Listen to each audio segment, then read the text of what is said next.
Welcome to our Elul Kollel Baker, our morning Kollel, where we learn every morning.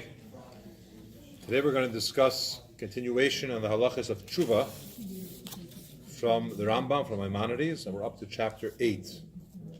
Very interesting. He's going to talk about reward and punishment, afterlife, heaven, future world, and so on and so forth.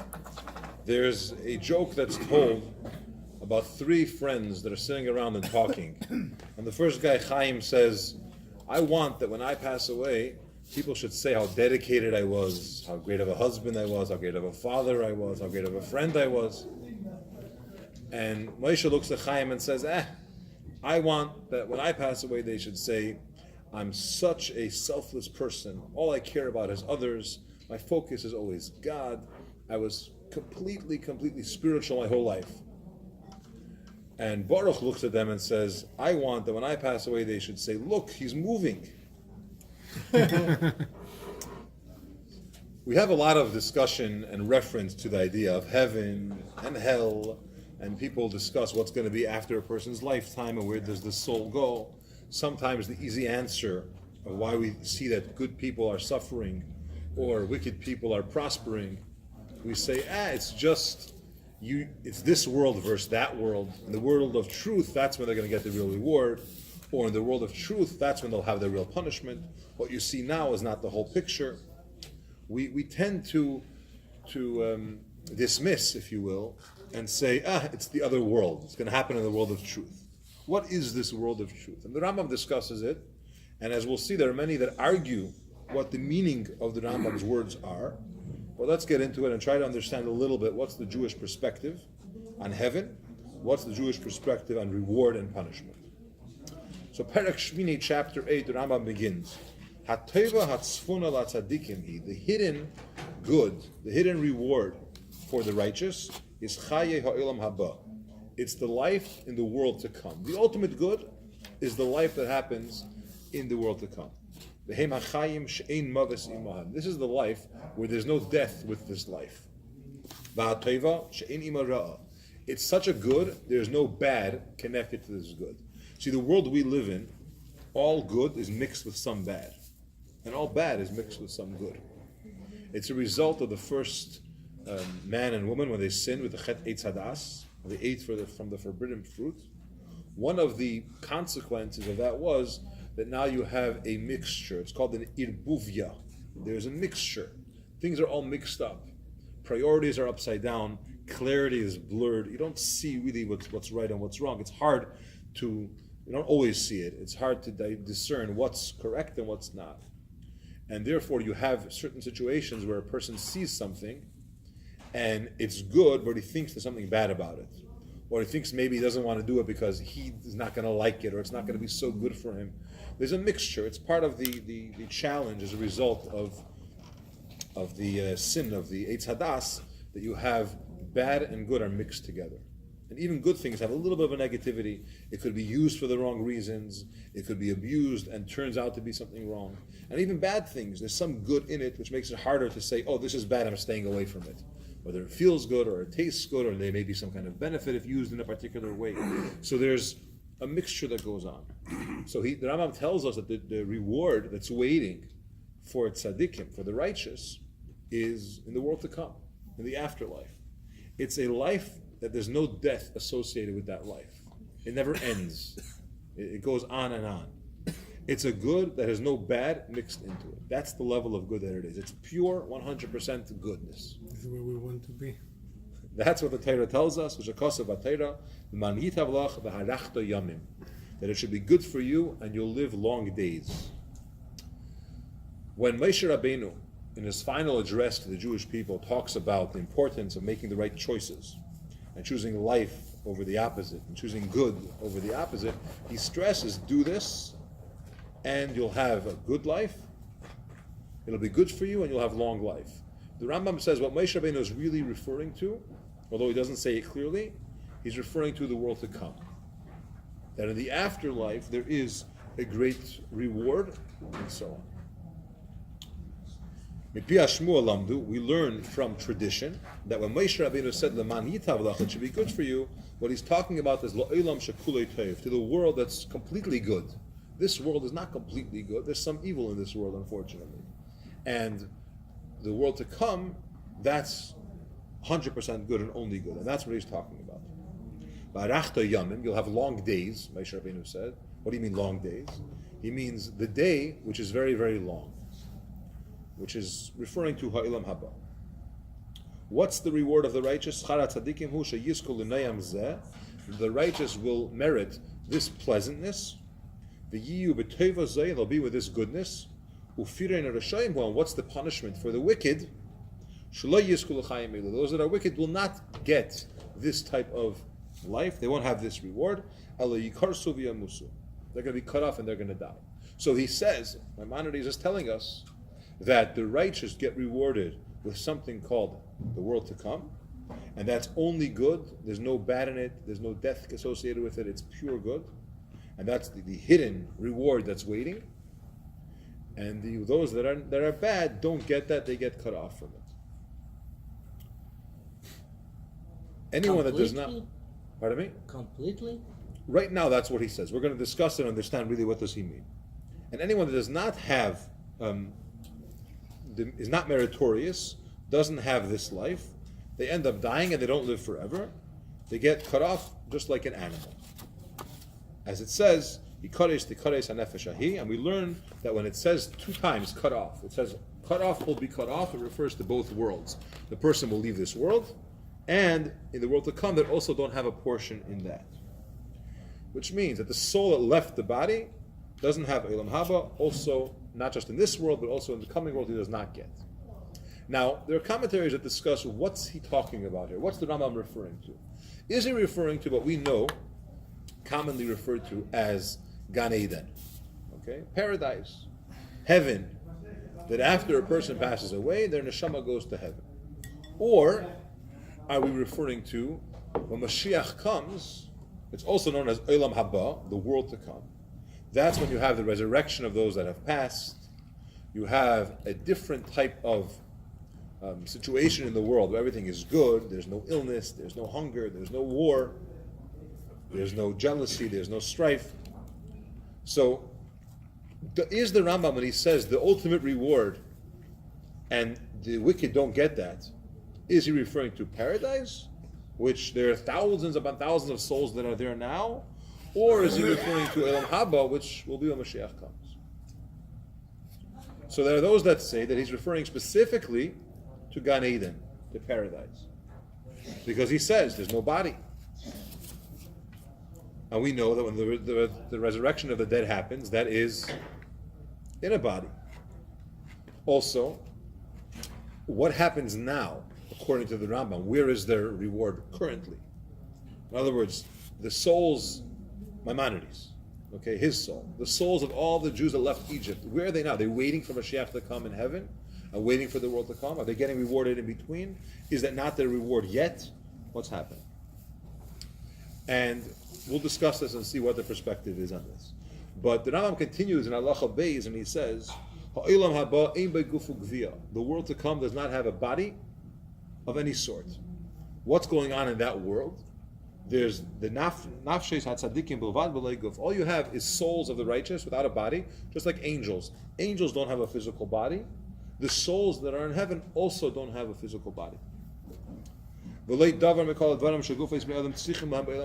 don't have anything that bodies in this world need. For example, food and drink and so on. Nothing will happen to these souls that's similar to what happens in this world. What happens in this world? Just sitting down. A body sits, a body stands, a body sleeps, a body passes on. All those things don't happen in the world to come because there is no body. It's just a soul like an angel. There's no sadness and there's no laughter. These things are bodily type of actions. Now we know that the soul also has pleasure, which we're going to talk about, and there is a concept of joy, but not in the physical sense. A person is in a mood, he's in a sad mood, or he's in a laughing type of mood. And this is what our sages tell us, that the world to come doesn't have any le'achila v'le'shtia v'le'tashmish, there is no eating or drinking or relations. Only tzaddikim sit and they have a crown on their head. There's no head there. But the crown is referring to they're crowned with a very special honor. What's that honor? The crown, the glory. They know what they did to deserve to be in heaven. So the soul is in heaven, and whatever they did right to get them there, that's like surrounding their head. And they have a certain pride, a certain joy. They know what they did to deserve to go there. They sit, and what do they do there?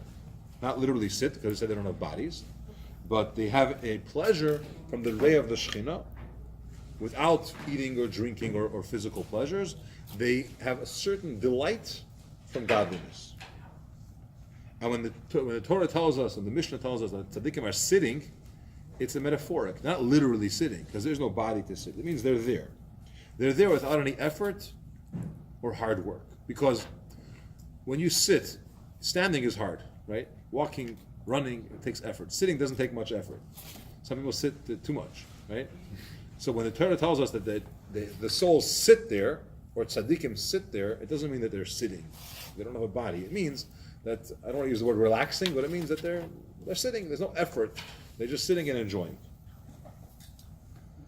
And they know the knowledge, they know why they're there, what they did to reach there, and it's a certain joy which is called eternal joy, and it's constantly surrounding them. They're constantly in that situation.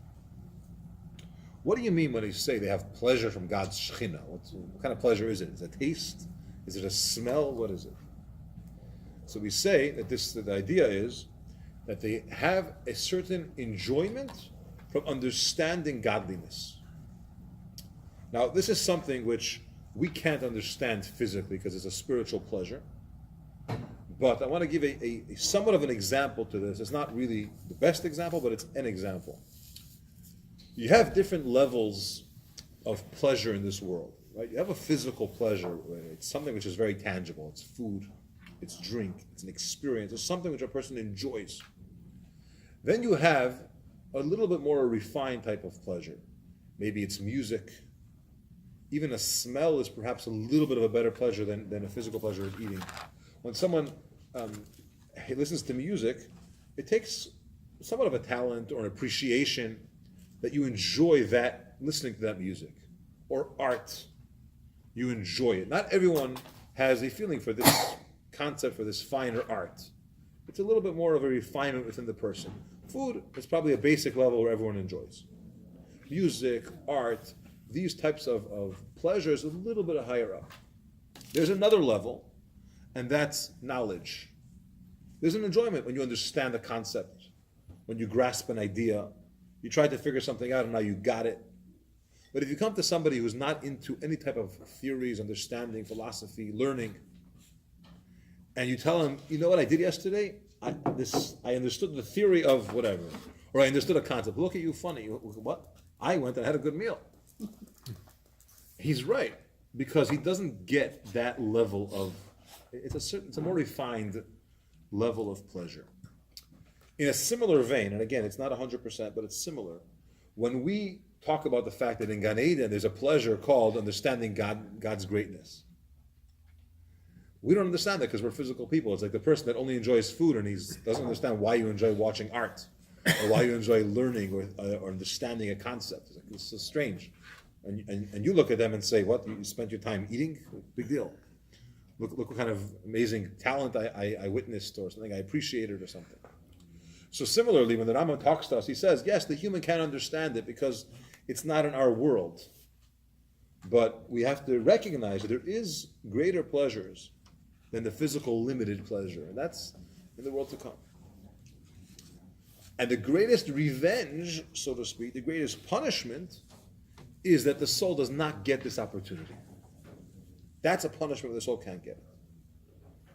I want to take a moment and just stop here and talk a little bit about what's the Rebbe's teaching on our perspective about heaven, and is this the world to come? Is it paradise? Is it when Mashiach comes? What's really going on here? Yes? Forever doesn't get this opportunity. So that's the challenge here. When we say it doesn't get the opportunity forever, we're kind of implying that it's possible to be doomed. And that's a very hard thing. It's contradictory to a lot of values and principles we have in Jewish thought.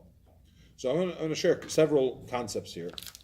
First of all, the Rebbe tells us that when we say that in the world to come, where the Rambam says no body, it's not the bodies that we have today. Okay, remember we said that as a result of the sin, there's a mixture of good and bad. And in deep Chasidic philosophy, in a mimer of the Rebbe, he explains that one of the reasons why the body doesn't live forever, it expires, so to speak, it's because there's bad in everything. And we don't want the bad to remain forever. The physical body has something negative in it. So the good, which is the soul, lasts forever. The body, which has some negativity, it won't last forever. 120 years, 180 years, whatever, however long a person lives. Hopefully very long. But it doesn't go on forever. So when Mashiach comes, what's going to happen? The souls return to bodies. Resurrection of the dead. All souls come back. So now we have bad again. We don't have any bad in that world. It's a reality where there's no bad anymore. It's a body that's so pure. It's like Adam's physical body, the first person, first man and his wife Chava, Adam and Eve.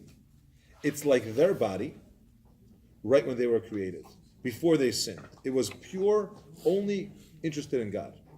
It was physical, right? They ate, they drank. Unfortunately, they ate something forbidden, but they were a physical body. So when the Rambam says that when Mashiach comes, when the Rambam says the reward is souls without a body, you could say that he's talking about a body which is not the body that we know today, because that would be a problem to have that in the world to come. Okay, but in the simple meaning, Maimonides is talking about heaven, paradise. Okay, one concept. Second idea.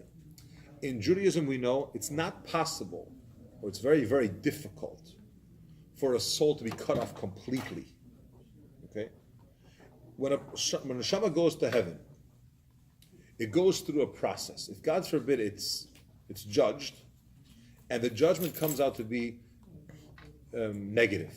Okay? They weigh all his deeds versus all his sins, and they say there's more sins than good, and therefore he has to get punished. He's not going to heaven, he's going to hell. What's next? He doesn't go there forever. He goes through a process of cleansing that soul, either through punishment or through a reincarnation where it comes back into this world and has a chance to fix it. But it goes through a process where this soul gets corrected. When that gets corrected, cleansed, pays for its mess-ups, then it goes to heaven, because it's pure. But it doesn't want to go through that process. So it's not an eternal process, that, the neshama is doomed, it never comes back. It's a temporary process. That after that stage, we'll call it loosely hell, it comes out of it. And it actually says that most souls don't stay there even for a year. Much, much less than that, because of the pain and the suffering that is involved. It's when we hear 12 months or 10 months or 8 months, it sounds like it's not such a long time. But for the neshama, it's very painful even for a moment to be there. So the maximum, if someone's really, really, really wicked, God forbid, and they go for 12 months. So one of the reasons, God forbid, when people say Kaddish after a loved one, they say it only 11 months and not 12 months. Because if they say it for full 12 months, they're implying that the soul they're saying Kaddish for has to be punished for 12 full months. He was the maximum wicked. So they stop a month early to express that they don't know how long he's there for, but they're expressing that their loved one is not being punished all the way out of respect. Because you've even seen somewhere it says typically 3-4 months average. It's not like something which is for a very, very long time. Kaddish is still said and so on, but they stop after 11 months because they don't want to express that person is so wicked. So the idea is that we know in Yiddishkeit that a neshama doesn't get doomed, doesn't get cut off forever. There is a potential, but it basically doesn't happen because you have the opportunity to get fixed, to get corrected. Hopefully in this world before a person passes on, but if not, then afterwards it goes through a process. In addition, there is an understanding that the world to come, every person has every yid has a portion in that, and that's going to be when Mashiach comes with the resurrection of the dead. So there's two rewards. The neshamas, millions of Jewish souls that are in heaven now. What are they waiting for? What's next? So they constantly go higher and higher in their pleasures and understanding godliness, in this what I'm calling a refined pleasure. But more than that, they know Mashiach's going to come and they're going to go back to a body. There was once a fellow. He was a poor man. He didn't have a lot of means, and he was raising a family, and it was very hard. Financially, he didn't have enough to make ends meet. It's a phenomenal story, and the message here is just unbelievable. This person, he did the best he can to live. He ate very little and simple foods, and they dressed with rags and patches, and he tried to etch a living out whatever he could get. But years went on, and his 2 daughters got older, and he has to make a wedding. And in those days, without money, it's very hard to get someone to be interested in marrying your daughter, because they want you to pay for the wedding, you're the father of the bride. They want you to give some money to support the young couple and start them off in life. Sometimes the husband would like to sit and study Torah for a couple of years. So if a person said, I am offering to the one that marries my daughter a big dowry, then he has more options. So while his kids were little, he suffered in silence. He didn't have much to eat. He was hungry, didn't have nice clothing, he didn't travel. Fine. It was difficult.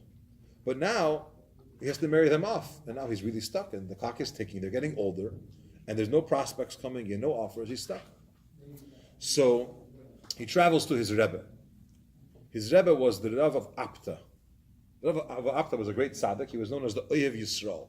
Wavy Straw, the lover of Jews. He loved this fellow, always tried to help people out. He comes to him and he's crying. He says, Rebbe, what should I do? I have to marry off my daughters. I don't have any money. I never complained. I did the best with what I had, but I just don't have. He says, how much do you need? He says, well, it's hundreds of rubles per wedding. There's 2 daughters. It's 500 rubles each. The Rebbe says, and how much money do you have? He said, I have 1 ruble. He says, take this ruble and do the first business deal that comes your way. Okay. He walks out, and the Rebbe says, have a lot of success, and God should be with you. Okay, he's going home. Part of him is happy, because he has a bracha from the Rebbe, and everything's going to be great. And the other part is business deal for 1 ruble. What do I do tomorrow? But again, he feels, it's a tzaddik, you have to believe in the tzaddik, and I got a bracha, and everything will be good. So he's traveling home, and on the way he stops in an inn. Jewish place, it's kosher food, a lot of Jews hanging out there. He spends the night there. And he goes into the main dining room, and he sees there's a group of businessmen sitting around the table, and they're talking about diamonds. And they're showing each other precious stones, and talking about pricing, and it's getting kind of loud. They're ordering drinks. And he comes over to see what's going on. So they look at him and they say, hey, you, what you want to buy? He's like, what are you selling? He said, how much money do you have? He said, I have a ruble. He said, a ruble? A ruble doesn't even cover the beer that we're drinking over this deal. He said, you can't buy anything here. And he's like, silent. And one of the guys says, you know what, I have an offer for you. I'll sell you my portion in the world to come. My reward in the afterlife, I'll sell it to you for 1 ruble. And he starts laughing. Now, this Jew hears his Rebbe said, buy the first thing that comes your way. First deal. He says, deal. But I want it in writing. So the guy takes a piece of paper, and his friends are laughing, and they're having a time of their life. It's probably raining outside. They couldn't travel anyways. He writes down, I, Shmerel, the son of whatever, hereby is selling my portion of the world to come for 1 ruble to this guy. What's your name? What's your father's name? On this and this date. Here are 2 witnesses. My portion in the world to come is yours. And he gives it to him. Anyway, they're laughing and they're excited, and it's a lot of fun. His wife, of the fellow that sold the portion of the world to come, walks in, and she says, what's the excitement? He says, you see this crazy guy? I just sold him my Gan Eden for a ruble, and he bought it. And they're laughing, and she says, you what? You sold your portion? What if you have a portion in the world to come? What if you have a big reward waiting for you? I'm married to someone who's has no portion in heaven. I don't want to be married to you anymore, she says. I want to go to a rabbi now and get divorced. He's like, it's a joke. She said, I don't know no jokes. I want out. So he's like, he realizes she's serious. Apparently he knew her. So she said, she's like, I want out. I want a divorce. So he turns to the guy and says, listen, I went too far. let me just have the paper back. Here's your ruble. He says, no. Who buys and sells for the same price? No way. So he says, okay, fine, I'll give you a couple extra rubles for the embarrassment and for your time. Forgive me. You realize, it's my marriage at stake. Here's the rubles. So he says, no. I went to my Rebbe the other day, and he told me to take the first business deal that comes. I need 1,000 rubles to marry off my kids. 500 each. Without 1,000 rubles, I'm not giving you this paper back. Like, you're crazy. 1,000 rubles for what? For a paper for 10 minutes? He says, there's no way. He's begging him and he's upping his offer. I'll give you 25 rubles. It's a lot of money, 100 rubles.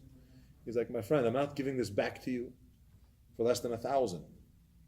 And he realized that this person's stubborn. He's on one side, and his wife is there threatening on the other side. He says, fine. And he takes out his briefcase, and he gives him 1,000 rubles. The wife looks at him and says, I want to meet this Rebbe of yours, who thinks that my husband's paradise, I know him, that it's worth 1,000 rubles. So she goes to this Rebbe of Apta, and she says, Rebbe, tell me, my husband's Gan Eden is really worth 1,000 rubles? He says, no, your husband's Gan Eden was not even worth a ruble. But when he paid this person and helped him with the mitzvah of marrying off his children and helping a person in a time of need, his paradise is worth way more than that 1,000. I say this story because what's the goal in life? You learn about reward and punishment. What's the goal? The goal is what reward is waiting for us? Or is the goal that we have the opportunity to do a mitzvah? That we want to stay in this world. We're not looking for reward. Yes, there is reward, because everything you do, Hashem pays you back. In this world, hopefully, and in that world. But the ultimate goal is to stay in this world. We're not looking to leave this world and go there. There are other schools of thought, other religions and belief systems that see this world as a passageway only, waiting to get to the next stage. So everything here is temporary, and as a result, unfortunately, some even worship death. Judaism says, no, life is the greatest thing. The Mishnah tells us, Yafa Shah Achas, Tshuvah, which means it's better one moment in this world to do mitzvahs and good deeds is worth more than all of the reward in the world to come. As much as we learn here that reward is great and what the reward is and it's the highest pleasures and tzaddikim are there and everything, but we're told by our sages that if you could stay here for a few more minutes and do another mitzvah, that's more valuable than there. They say about the Vilna Gaon that before he was passing away, he was crying. And they asked him, why are you crying? You're scared? Like something we don't know about? Like you're scared of judgment? You're scared of punishment? So he was a great Talmud Chacham and so on. So he took out his tzitzis, and he was pulling out his tzitzis, and he says, this is what I'm crying about. I won't have this anymore. In other words, he can't do any mitzvahs over there. We have to look at this world. Yes, there's reward and punishment, and it's incentives, and it's important, and there's consequences when we do things wrong. But the goal is doing mitzvahs. The ability to stay in this world. In that world, there's no body. Can't put on tefillin without a hand, right? They don't keep kosher. There's no eating. They don't rest on Shabbos. They don't work. It's in this world they have the opportunity to serve Hashem. It's in this world they have the opportunity to connect, to accomplish, to make a difference in this world. In that world, it's just the afterlife. It's waiting for Mashiach to come. It's tremendous reward and punishment. Tremendous reward, and they get, great pleasures. But the goal is to stay in this world. Let's stop for some questions.